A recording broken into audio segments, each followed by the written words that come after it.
जय हिंद दोस्तों। Welcome to AP academy. आज हम लोग चैप्टर नंबर 2 पढ़ने वाले हैं एनसीईआरटी क्लास 8 की साइंस की बुक का, दैट इज माइक्रो ऑर्गेनिजम्स। इस चैप्टर में हम पढ़ेंगे about microorganisms. Some microorganisms are friendly and some microorganisms are harmful for a human being. देखिए, हम लोगों ने कई सारे प्लांट्स और एनिमल्स के काइंड्स देखे,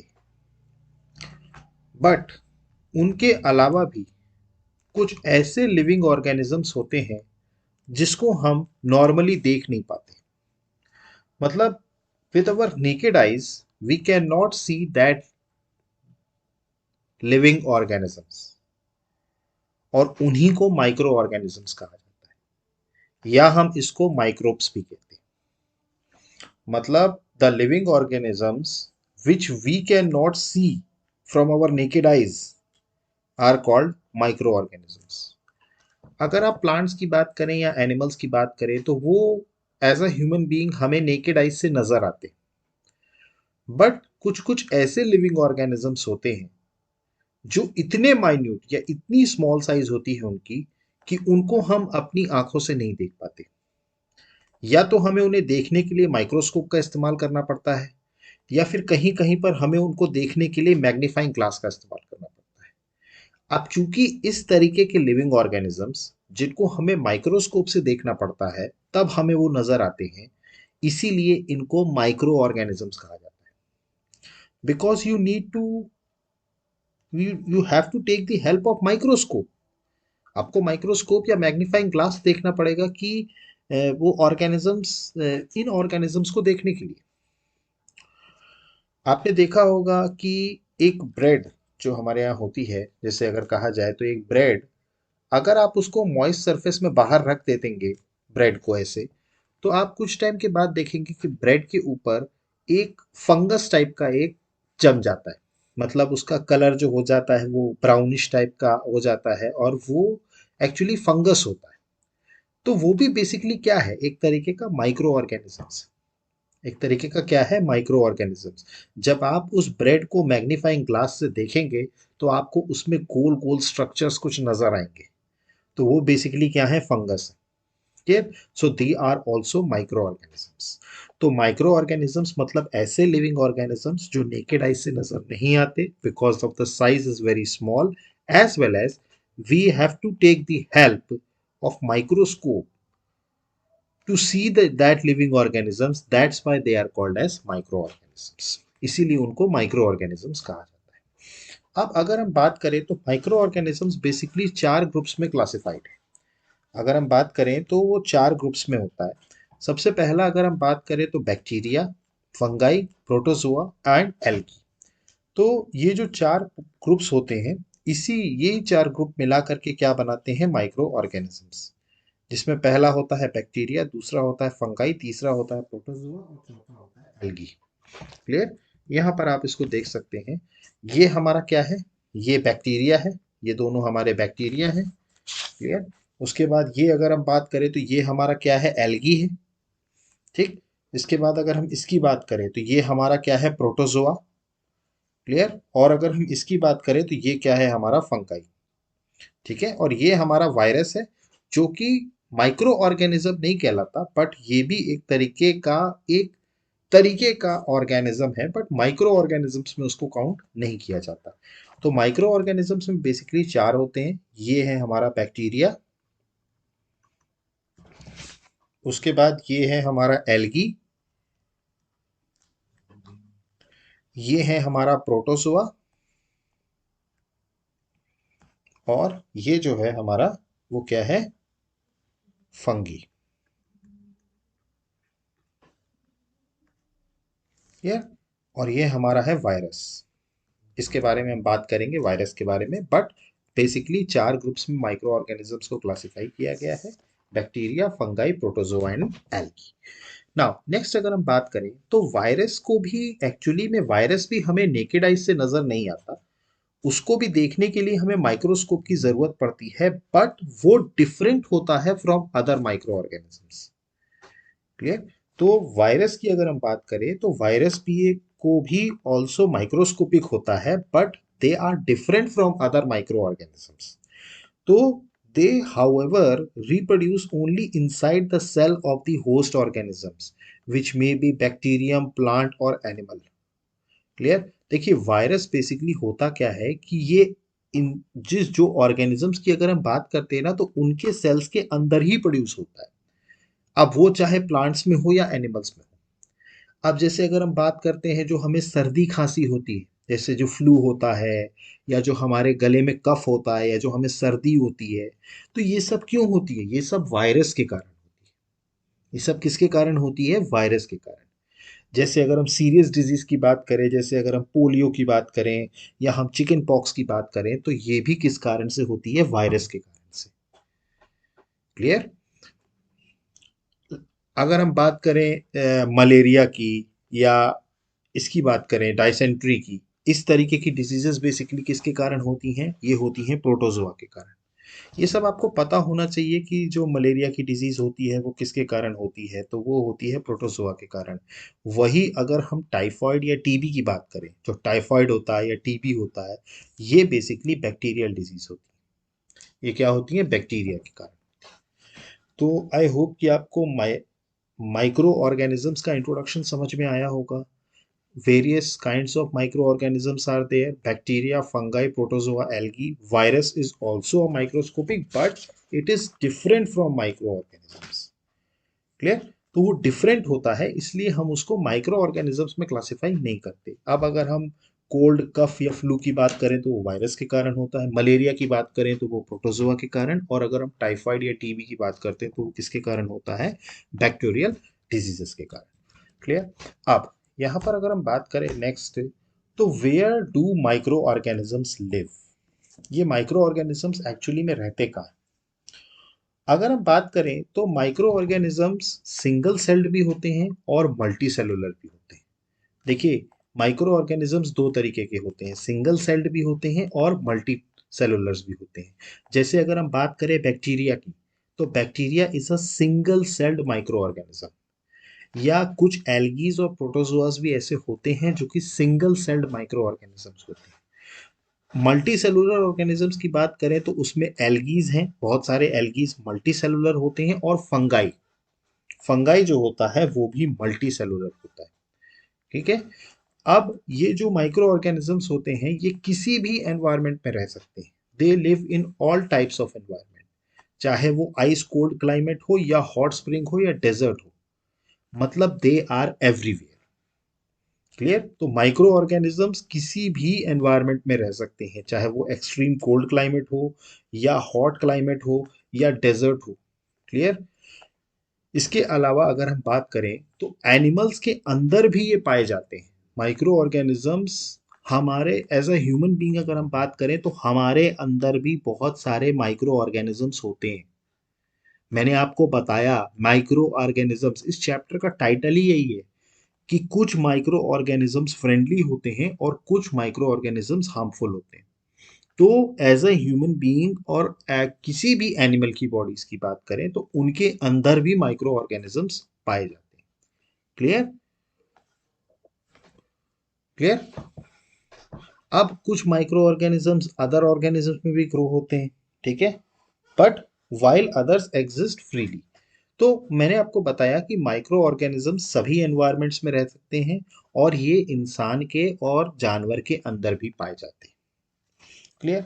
अब अगर हम बात करें माइक्रो ऑर्गेनिजम्स एंड अस, इसका मतलब है कि माइक्रो ऑर्गेनिजम्स और एज अ ह्यूमन बीइंग हमारे और माइक्रो ऑर्गेनिजम्स के बीच में क्या रिलेशन? देखिए माइक्रो ऑर्गेनिज्म एक बहुत इंपॉर्टेंट रोल प्ले करता है हम लोगों की जिंदगी में। In our lives microorganisms play a very important role. कुछ माइक्रो ऑर्गेनिजम्स बेनिफिशियल होते हैं और कुछ माइक्रो ऑर्गेनिजम्स हार्मफुल होते हैं, जिसके कारण डिजीजेस होती हैं। जैसा मैंने अभी आपको बताया कि वायरस के कारण हमें सर्दी खांसी होती है, फ्लू होता है, प्रोटोजोआ के कारण मलेरिया होता है।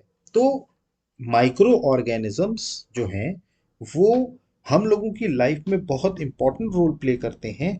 कुछ बेनिफिशियल होते हैं और कुछ हार्मफुल होते हैं। हम लोग इस चैप्टर में अब इसके बाद पढ़ेंगे कि कौन कौन से माइक्रो ऑर्गेनिजम्स ऐसे होते हैं जो हमारे लिए फ्रेंडली होते हैं और कौन कौन से ऐसे माइक्रो ऑर्गेनिजम्स होते हैं जो हमें डिजीजेस प्रोवाइड करते हैं, मतलब वो हमारे शरीर के लिए हार्मफुल होते हैं। क्लियर?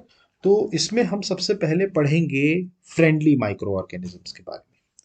तो अगर हम सबसे पहले बात करें फ्रेंडली माइक्रो ऑर्गेनिजम्स की, ठीक है, तो ये ऐसे माइक्रो ऑर्गेनिजम्स होते हैं जो बहुत सारे पर्पसेस के लिए यूज किए जाते हैं।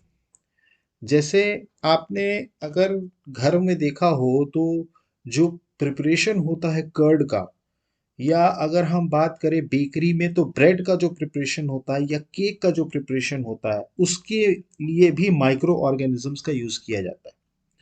क्लियर? फिर इसके अलावा एनवायरनमेंट को क्लीन अप करने में भी माइक्रो ऑर्गेनिजम्स का रोल होता है।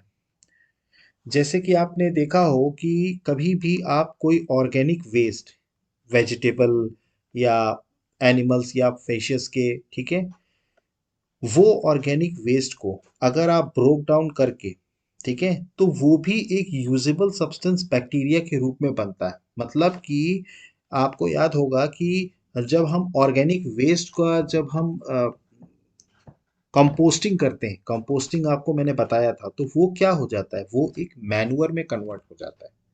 वही कचरा मैन्युअर में कन्वर्ट हो जाता है। क्लियर?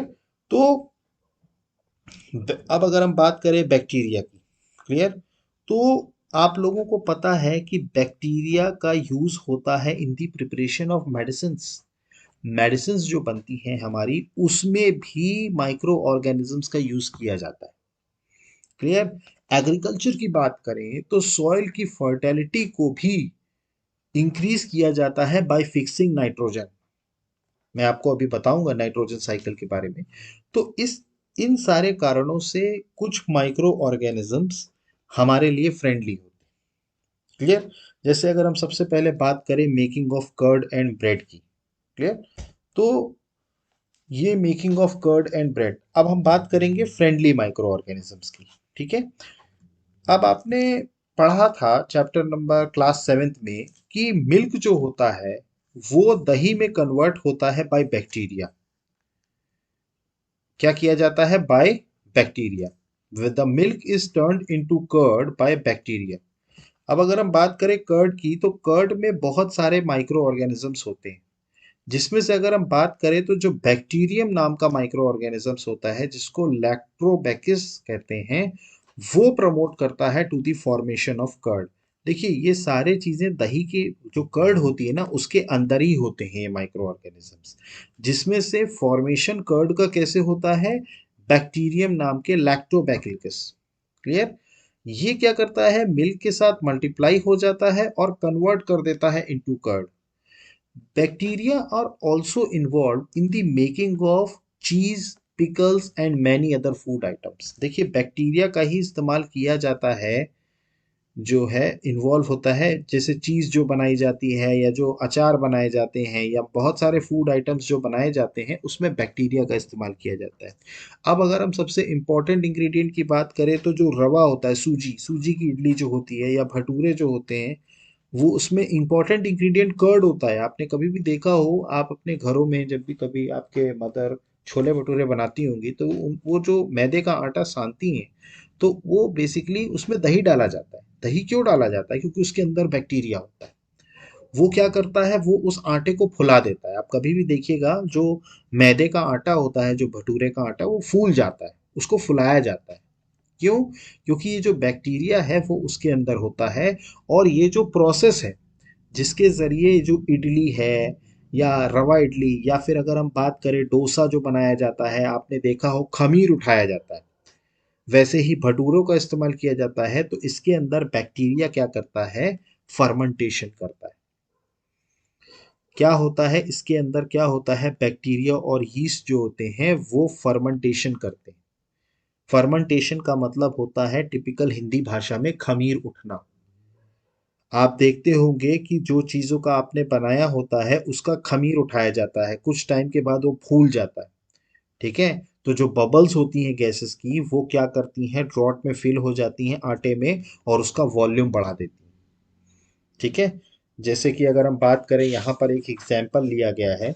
इसमें क्या किया गया कि हाफ के जी, आधा के जी एक बाउल में आटा या मैदा लिया गया।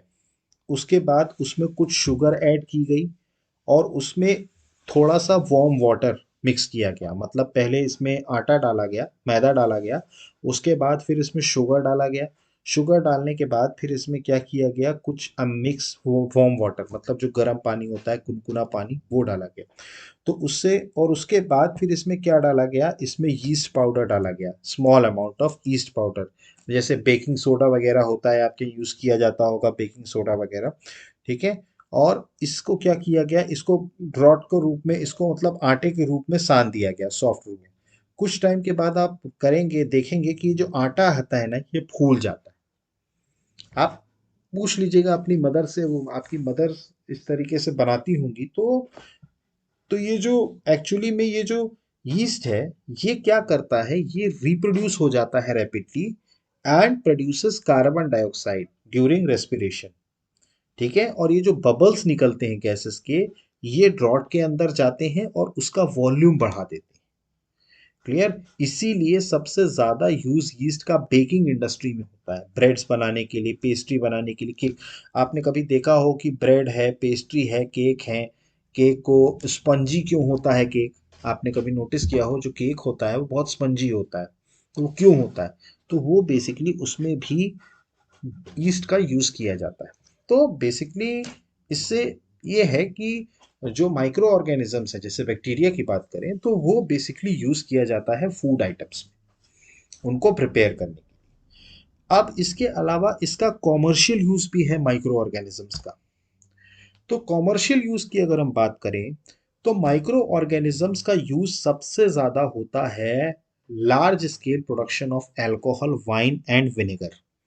सबसे ज़्यादा अल्कोहल, वाइन और विनेगर, इन तीन चीज़ों का बल्क में, लार्ज स्केल प्रोडक्शन में सबसे ज़्यादा माइक्रो ऑर्गेनिजम्स का यूज़ होता है।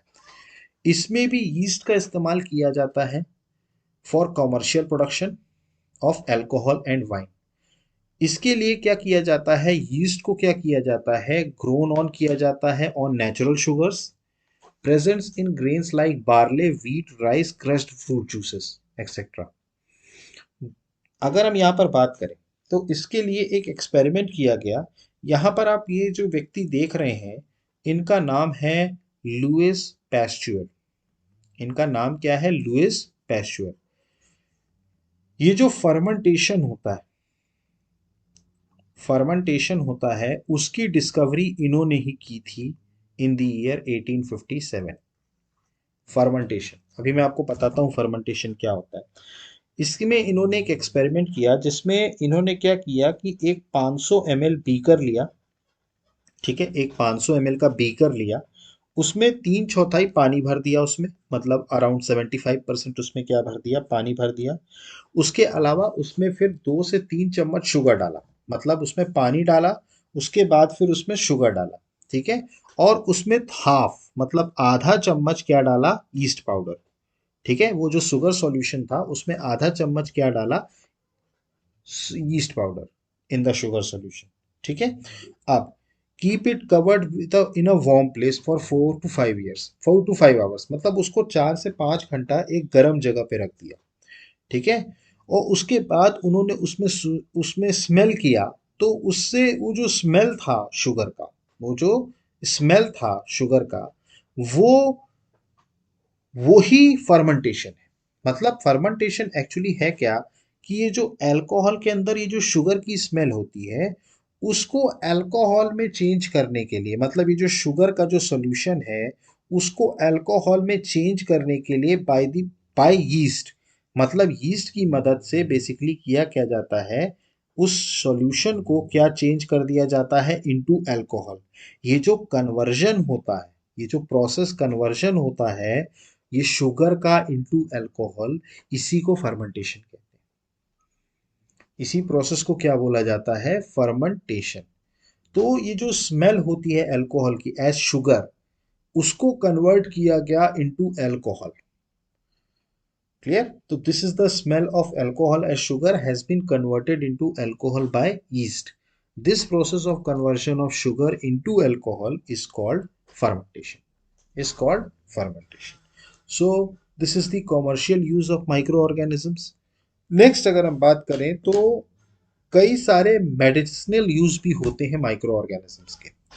देखिए मैंने आपको बताया था कि जो भी एंटीबायोटिक्स हम लोग लेते हैं या जो भी मेडिसिन हम कंज्यूम करते हैं वो सारी की सारी माइक्रो ऑर्गेनिज्म से ही बनी होती है। मतलब यही माइक्रो ऑर्गेनिज्म हमारे लिए एक तरीके से एंटीडोट का भी काम करता है। क्लियर?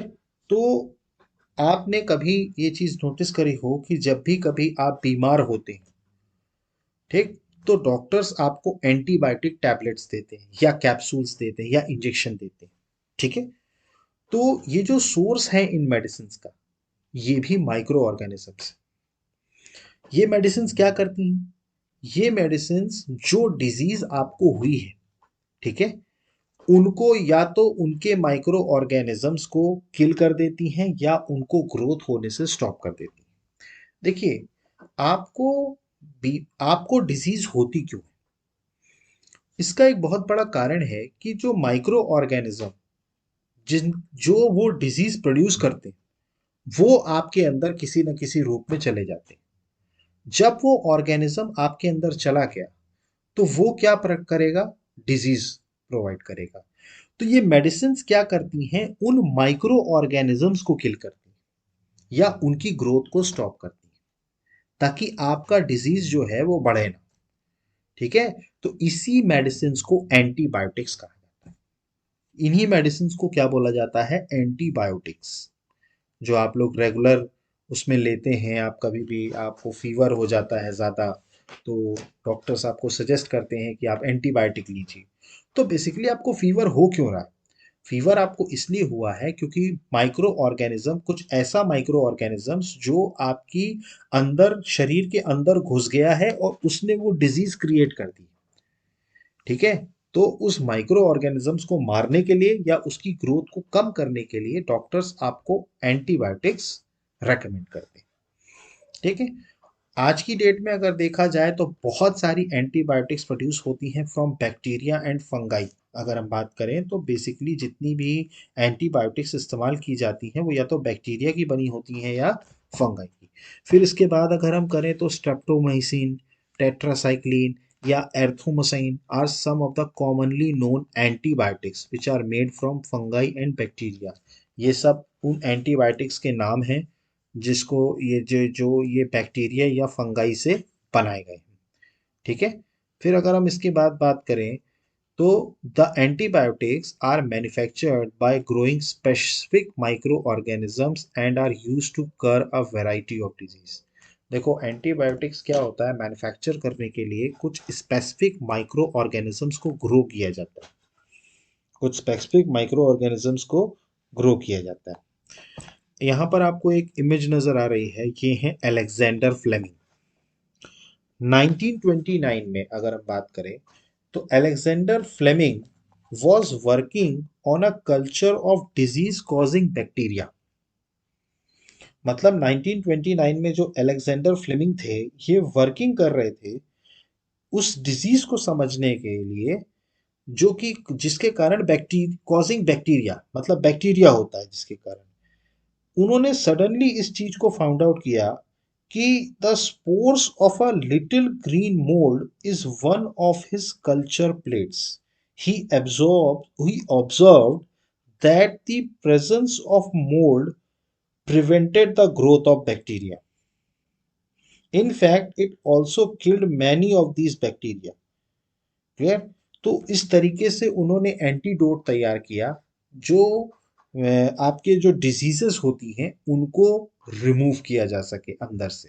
क्लियर? या उनके कारण जो माइक्रो ऑर्गेनिजम्स जो पैदा होते हैं वो रिमूव किए जा सके। तो एक तरीके से एंटीबायोटिक्स के जनक भी आप इनको कह सकते हैं, अलेक्जेंडर फ्लेमिंग को। तो आई होप कि आपको ये चीज़ क्लियर होगा। ठीक है? अब ये जो एंटीबायोटिक्स हैं, ठीक है, इनका इस्तेमाल कई बार एनिमल्स के ऊपर भी किया जाता है चेक करने के लिए कई बार आपने देखा हो कि सबसे पहले जो टेस्टिंग दवाई जो बनती है उसको सबसे पहले जानवरों पे टेस्ट किया जाता है कि वो सही है या नहीं है। उसके बाद उसको ह्यूमन बीइंग के लिए यूज किया जाता है। ठीक है।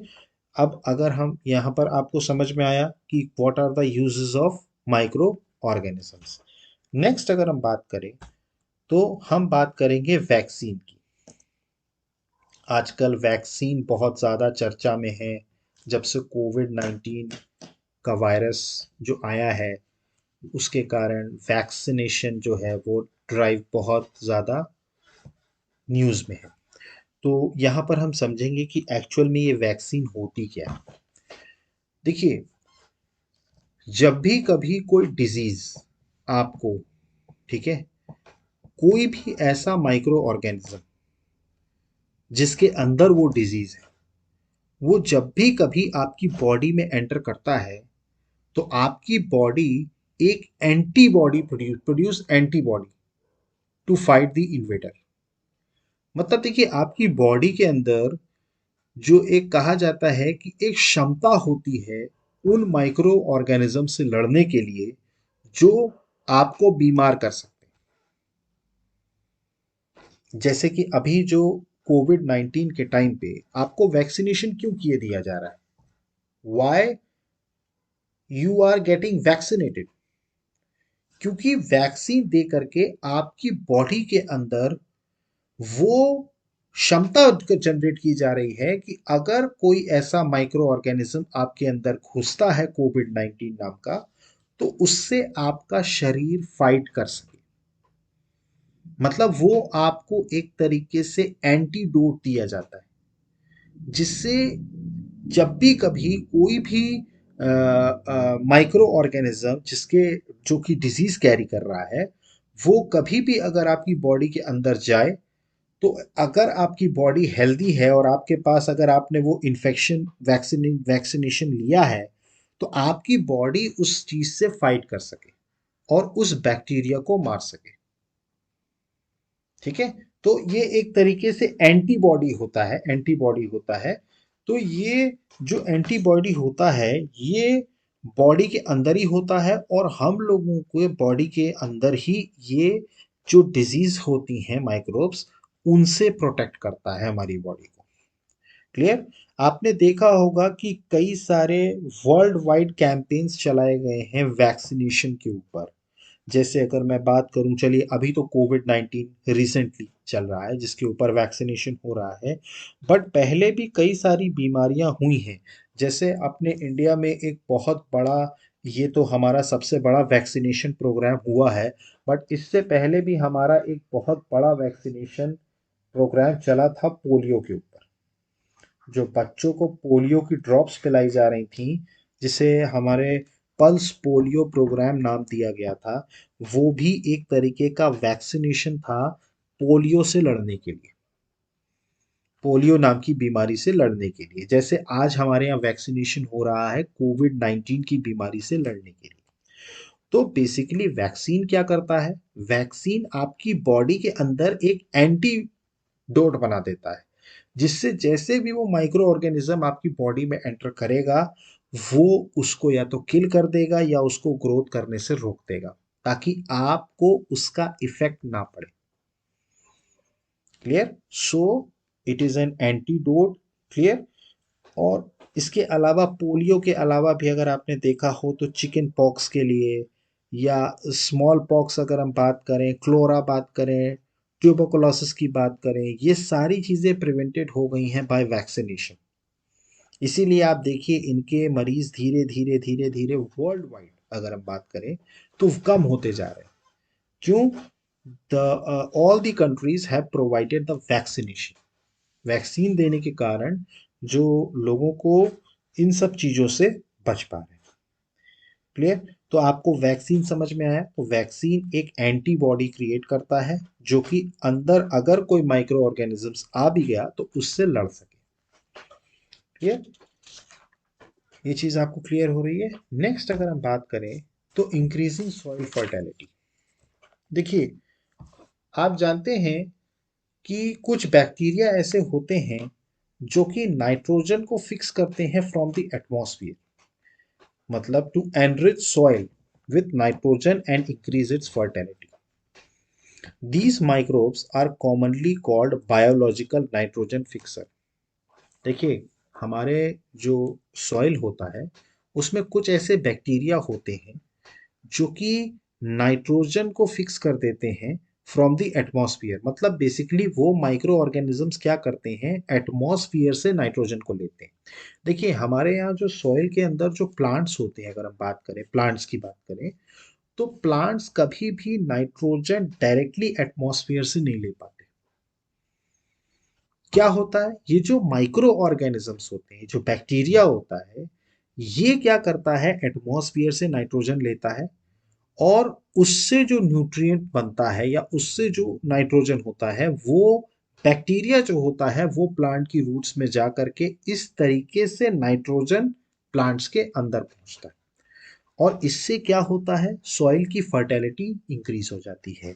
तो वो माइक्रो ऑर्गेनिजम्स जो कि नाइट्रोजन को एटमॉस्फेयर से लेकर के और सॉइल को एनरिच करते हैं, उनको बोला जाता है बायोलॉजिकल नाइट्रोजन फिक्सर्स।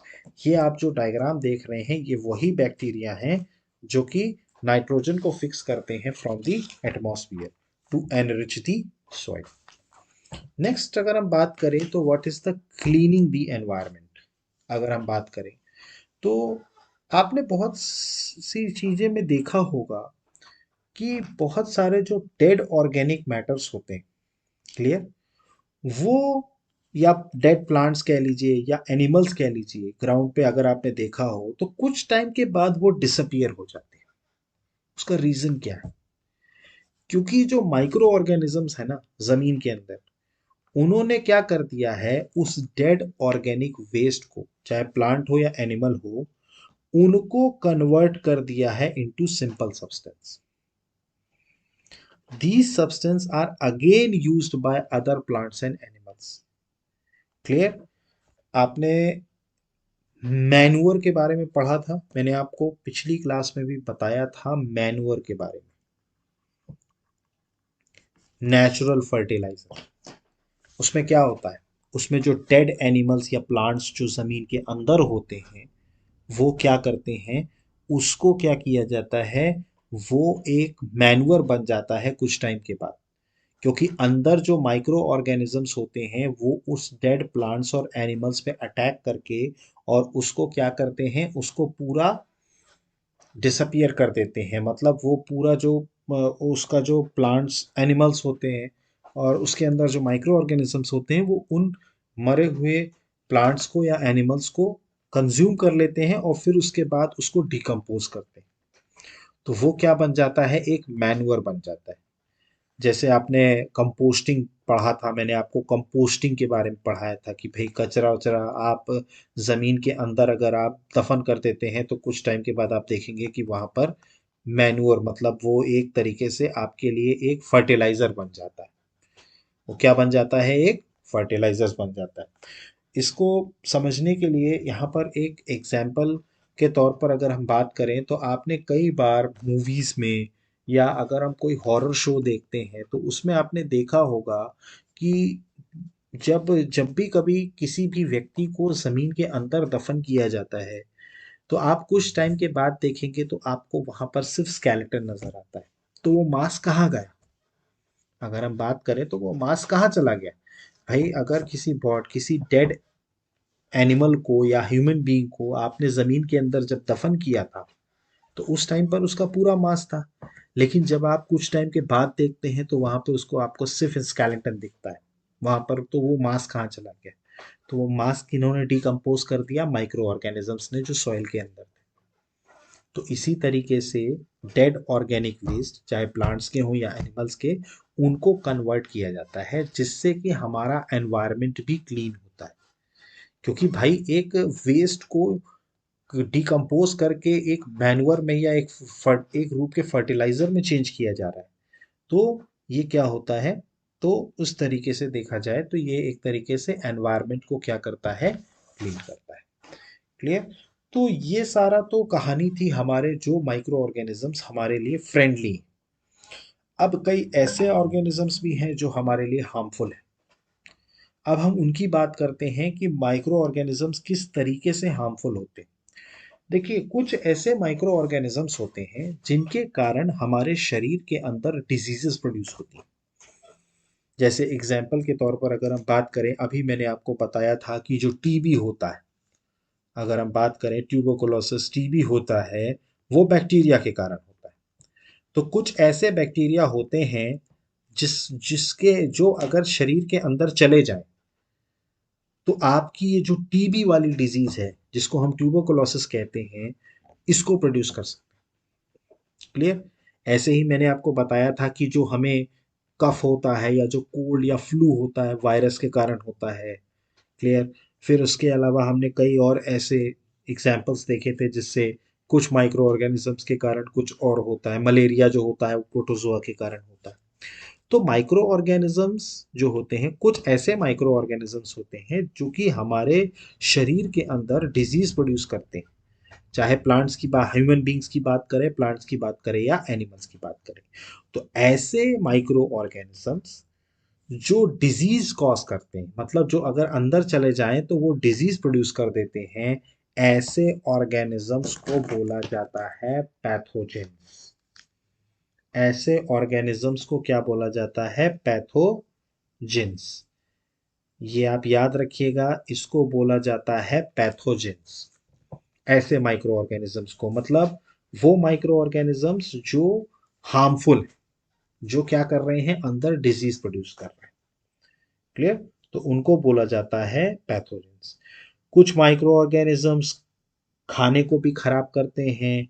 आपने देखा होगा कि कुछ कुछ जैसे कई सारे एग्जाम्पल्स हैं हमारे यहाँ की। जैसे कहा जाता है कि भाई बाहर का खाना आप अवॉइड करिए क्योंकि बाहर के खाने में कुछ सारी चीज़ें, इसका भी डर होता है कि कहीं कहीं खराब फूड नहीं है या खुला फूड नहीं है। इसके बारे में अपन आगे आगे बात करेंगे।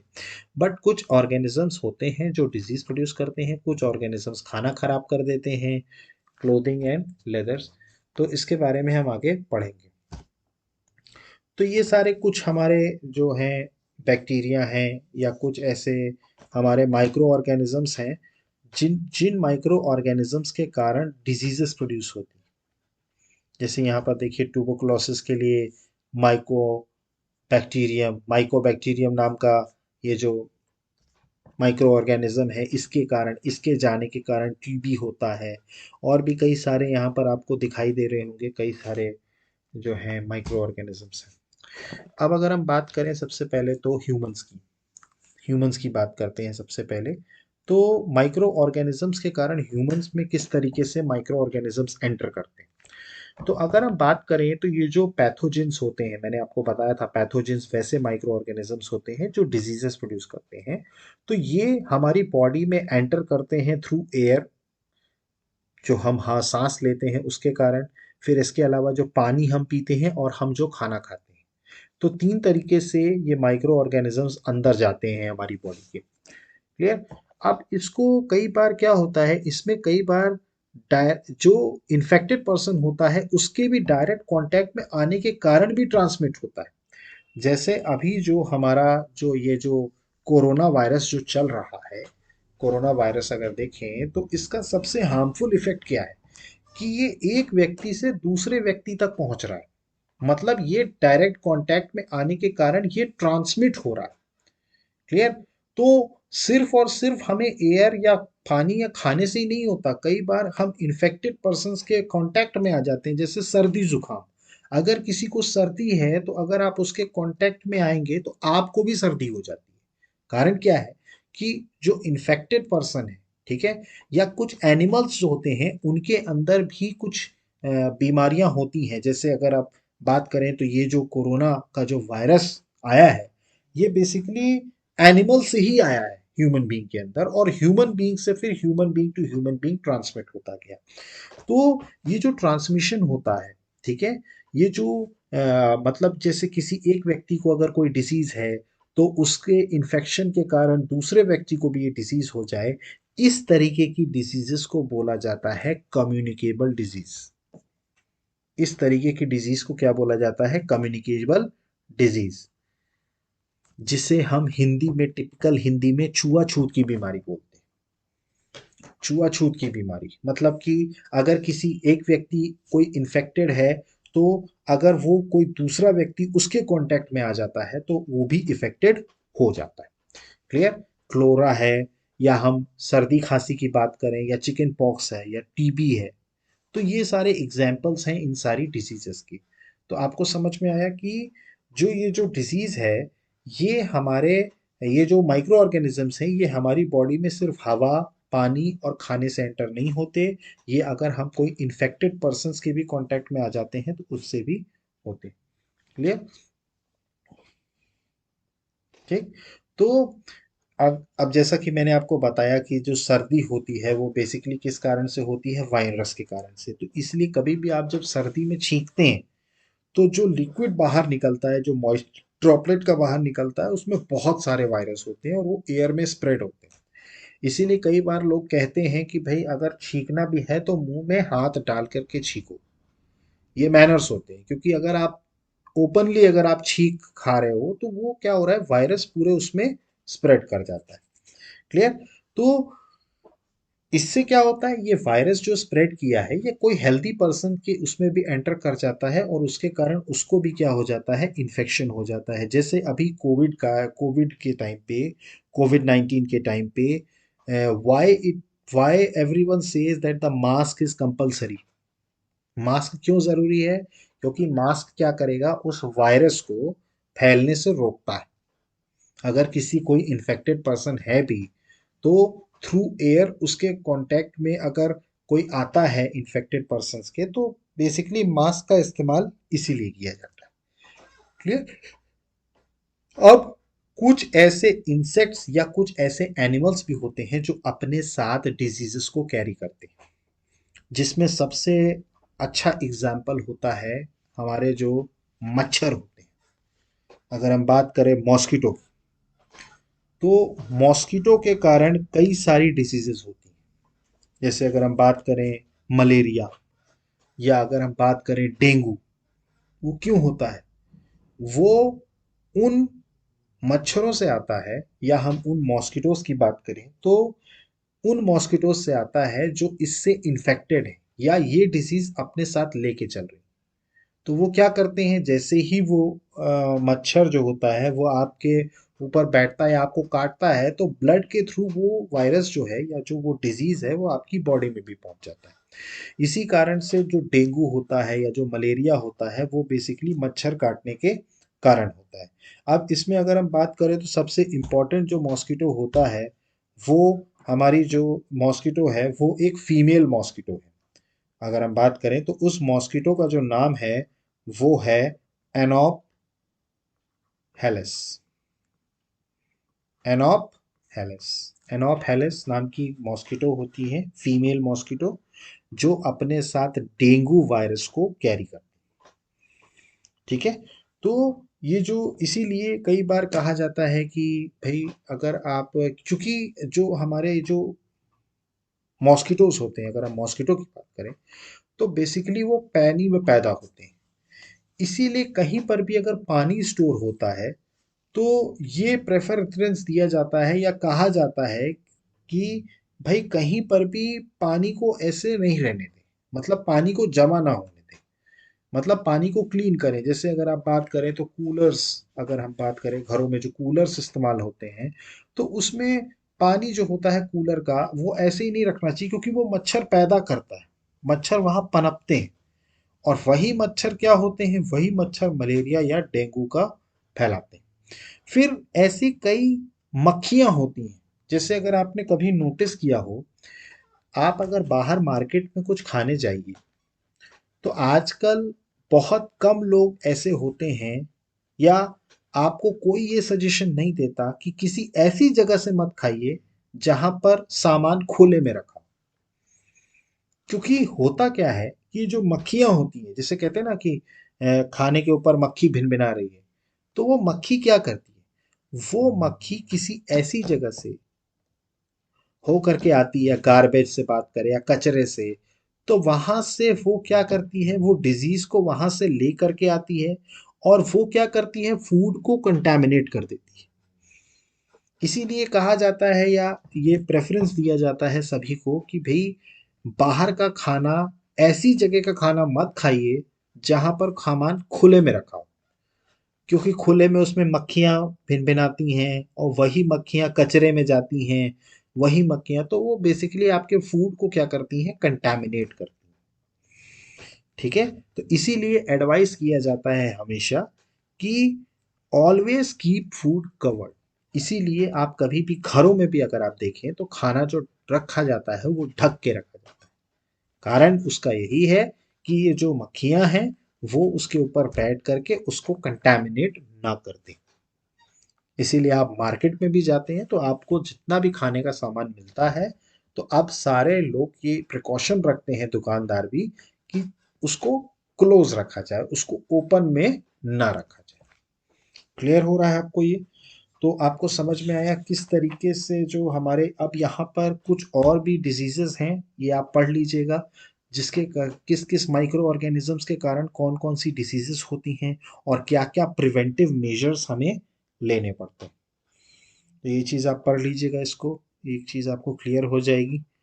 नेक्स्ट अगर हम बात करें तो एनिमल्स में भी कुछ माइक्रो ऑर्गेनिजम्स, उनको डिजीज होती है माइक्रो ऑर्गेनिजम्स की। तो सिर्फ ह्यूमन और प्लांट्स में ही नहीं होता, एनिमल्स में भी होता है। एग्जाम्पल के तौर पर अगर हम बात करें, ठीक है, तो कैटल के अंदर डिजीजेस होती हैं कॉज्ड बाय बैक्टीरियम, या anthrax is a dangerous human. ठीक है, फूड और माउथ डिसीजेस कैटल की जो होती हैं कॉज्ड बाय वायरस। कई बार आपने देखा हो कैटल को उसके मुंह में या पैर में उसकी डिजीज हो जाती है, this is due to virus. तो सिर्फ ह्यूमन बींग्स के लिए ही इफेक्टेड नहीं होता, प्लांट्स के लिए भी और एनिमल्स के लिए भी इफेक्टेड होता है। क्लियर? अब हम बात करते हैं फूड पॉइजनिंग की।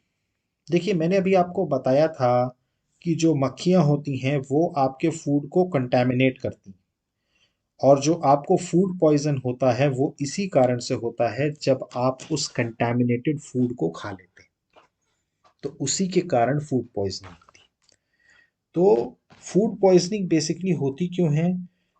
उन फूड को खाने से जो कि स्पॉइल हो गए बाय सम माइक्रो ऑर्गेनिज्म, मतलब उसे किसी माइक्रो ऑर्गेनिज्म ने खराब कर दिया है, और उसी के कंजम्पशन कर लेने के कारण ही आपको फूड पॉइजनिंग हो जाती है। ठीक, माइक्रो ऑर्गेनिजम्स जो हमारे फूड में पैदा होते हैं या टॉक्सिक सब्सटेंस प्रोड्यूस करते हैं, ठीक है, और ये जो अगर यही टॉक्सिक सब्सटेंस का फूड अगर आप खा लेते हैं तो आपको पॉइजनस, कई बार होता है कि बहुत ज़्यादा इलनेस हो जाती है या इवन डेथ भी हो सकती है। तो इसीलिए आपको देखिए, नोटिस करें अगर आप, तो फूड को प्रिजर्व किया जाता है to prevent it from being spoiled. अभी हम इसके बाद जो पढ़ेंगे, डिस्कस करेंगे, वो करेंगे फूड प्रिजर्वेशन के बारे में, कि फूड को प्रिजर्व क्यों किया जाता है। भाई आपके घरों में अगर आप देखें तो आपके घरों में आपकी मदर खाने का सामान फ्रिज में क्यों रखती है? आप कभी उनसे पूछिएगा कि खाने का सामान आपकी मदर फ्रिज पे क्यों रखती है? वो एक तरीके से प्रिजर्व करती हैं ताकि खाना खराब ना हो, ताकि खाना खराब ना हो। क्लियर? तो ये चीजें हम समझेंगे अभी कि फूड का प्रिजर्वेशन सिर्फ इसीलिए किया जाता है ताकि फूड कंटैमिनेट ना हो, फूड कंटैमिनेट ना हो। तो यहाँ पर अगर हम बात करें तो फूड प्रिजर्वेशन की अगर हम बात करें तो हमने चैप्टर नंबर 1 में भी मेथड पढ़े थे कि किस तरीके से प्रिजर्व या स्टोर किया जाता है फूड ग्रेन्स को। मैंने आपको बताया था कि स्टोरेज जो किया जाता है वो किस तरीके किया जाता है। अब जो हमारे घरों में खाना बनता है उसको किस तरीके से प्रिजर्व किया जाता है, मैंने आपको बताया था कि जो घरों में खाना बनता है उसको किस तरीके से प्रिजर्व किया जाता है। आपने मैंने एग्जाम्पल भी दिया था कि अगर किसी ब्रेड के टुकड़े को आप मॉइस्ट कंडीशन में लेफ्ट ऐसे ही छोड़ देंगे तो उसमें फंगस लग जाता है, जिसे हिंदी में अगर कहा जाए तो फफूंद लग जाती है। ठीक है, वो माइक्रो ऑर्गेनिज्म क्या करता है, फूड को स्पॉइल करता है। ठीक है, और आपने देखा हो कभी भी कोई भी खाना जब महकने लगता है, मतलब उसकी अलग से स्मेल आने लगती है, जिसे कहते हैं ना कई बार कि यार ये महक गया है। महकना का मतलब ये है कंटैमिनेट हो गया फूड, स्पॉइल्ड हो गया फूड, उस पे माइक्रो ऑर्गेनिजम्स ने अटैक करके और उसको स्पॉइल कर दिया है। अब अगर आप उसको खाएंगे तो आपको खट्टापन लगेगा, और अगर आप उसको कंटिन्यूअसली कंज्यूम करते हैं तो आपको फूड पॉइजनिंग होने के चांसेस होते हैं। ठीक है। तो ये स्पॉइलिंग को बचाने के लिए कई सारे मेथड्स इस्तेमाल किए जाते हैं जिस तरीके से हम घरों में फूड्स को प्रिजर्व कर सकें। क्लियर। जिसमें सबसे पहला मेथड होता है केमिकल मेथड। केमिकल मेथड में बेसिकली होता क्या है कि सॉल्ट और ईडिबल ऑयल्स का इस्तेमाल किया जाता है, जो कॉमन केमिकल्स होते हैं generally use to check the growth of micro organisms. मतलब उस माइक्रो ऑर्गेनिजम्स की कितनी ग्रोथ है उसको चेक करने के लिए। इसीलिए इनको प्रिजर्वेटिव्स कहा जाता है। ये जो हमारा नमक होता है या हम जो ऑयल इस्तेमाल करते हैं वो एक तरीके से प्रिजर्वेटिव होता है। क्लियर। आपने कभी भी देखा हो कि घरों में आपकी मदर जो आम का अचार बनाती है, क्लियर, तो वो काफी लंबे समय तक क्यों चल पाता है? क्योंकि उसके अंदर प्रिजर्वेटिव्स मिले हैं, उसके अंदर ऑयल डला है, एडिबल ऑयल डला है। वो क्या कर रहा है, उसके लिए प्रिजर्वेटिव का काम कर रहा है। क्लियर। हम सॉल्ट का इस्तेमाल करते हैं, ऐड करते हैं, या ऐसे प्रिजर्वेटिव्स करते हैं ताकि वो अचार जो है, जो अचार आम का बना है, वो प्रिवेंट हो सके from the attack of microbes. Clear. बहुत सारे प्रिजर्वेटिव्स इस्तेमाल होते हैं, जैसे सोडियम बेंजोएट है या सोडियम बाइसल्फेट है। ये जैम्स में या स्क्वैश में यूज़ किया जाता है ताकि उसमें स्पॉइलेज ना हो।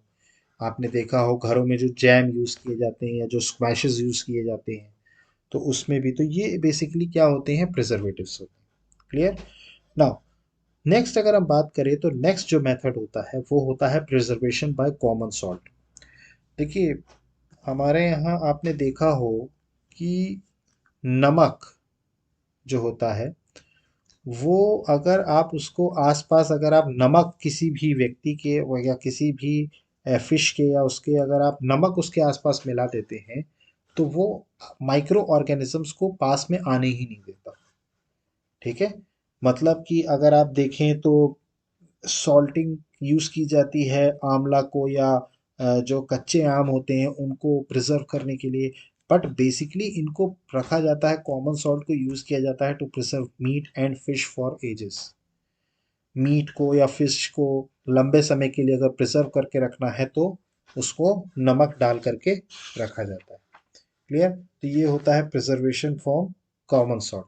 इसके अलावा शुगर से भी इस तरीके से प्रिजर्वेशन किया जाता है, या हम ऑयल या विनेगर का भी इस्तेमाल करते हैं।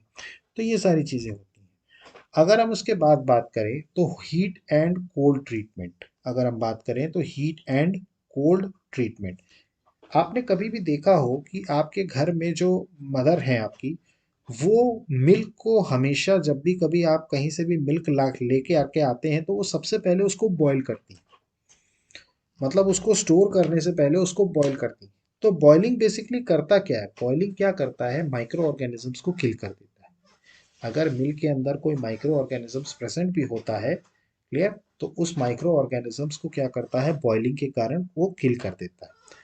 फिर इसके बाद अगर हम बात करें तो कुछ फूड्स ऐसे, देखिए आपने जनरली, मैंने आपसे पूछा था कि भाई रेफ्रिजरेटर में ऐसा क्या होता है कि वो खाना उसमें रखा जाता है तो खराब नहीं होता। क्योंकि जो लो टेम्परेचर, क्योंकि रेफ्रिजरेटर के अंदर क्या होता है, टेम्परेचर कम होता है, तो वहां पर क्या होता है कि जो ग्रोथ होती है माइक्रो ऑर्गेनिजम्स की, वो नहीं हो पाती। मतलब देखिए, माइक्रोब्स या माइक्रो ऑर्गेनिजम्स की अगर हम बात करें तो उनकी जो ग्रोथ है वो नहीं हो पाती। क्लियर। तो इसीलिए कई बार जितना भी हमारे घरों में खाना बनता है तो वो बेसिकली कहाँ रखा जाता है, रेफ्रिजरेटर में। फिर इसके अलावा अगर हम बात करें तो स्टोरेज और पैकिंग भी होती है, जिसके ज़रिए क्या किया जाता है, आपने देखा हो आजकल वेजिटेबल्स भी हों या ड्राई फ्रूट्स भी हों, कुछ भी हो, उसको एक सील्ड एयर टाइट पैकेट में सील करके उसको स्टोर किया जाता है ताकि माइक्रोब्स का अटैक ना हो सके। क्लियर। इसीलिए आपने देखा हो कि इतने दिन तक बंद रहने के बाद भी चीज़ें खराब नहीं होती। आप कभी भी प्रोडक्ट्स बाहर के मंगवाइए तो आप देखते होंगे कि इतने दिन रहने के बाद भी चीज़ें खराब नहीं हुई। कारण है उसकी जो स्टोरेज है या पैकिंग है, वो एयर टाइट पैकेट में है। क्लियर। तो ये चीज़ आपको क्लियर हो रही है।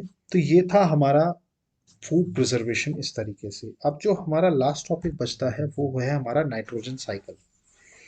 देखिए, नाइट्रोजन साइकिल की अगर हम बात करें तो एटमॉस्फेरिक नाइट्रोजन का इस्तेमाल हमारे यहाँ कौन करता है? प्लांट्स करते हैं। लेकिन प्लांट्स कभी भी डायरेक्टली नाइट्रोजन को कंज्यूम नहीं करते। मैंने आपको बताया था सॉइल के अंदर माइक्रो ऑर्गेनिजम्स होते हैं, वो नाइट्रोजन एटमॉस्फेरिक नाइट्रोजन को कंज्यूम करते हैं और वो माइक्रो ऑर्गेनिजम्स प्लांट्स की रूट्स तक नाइट्रोजन को पहुंचाते हैं।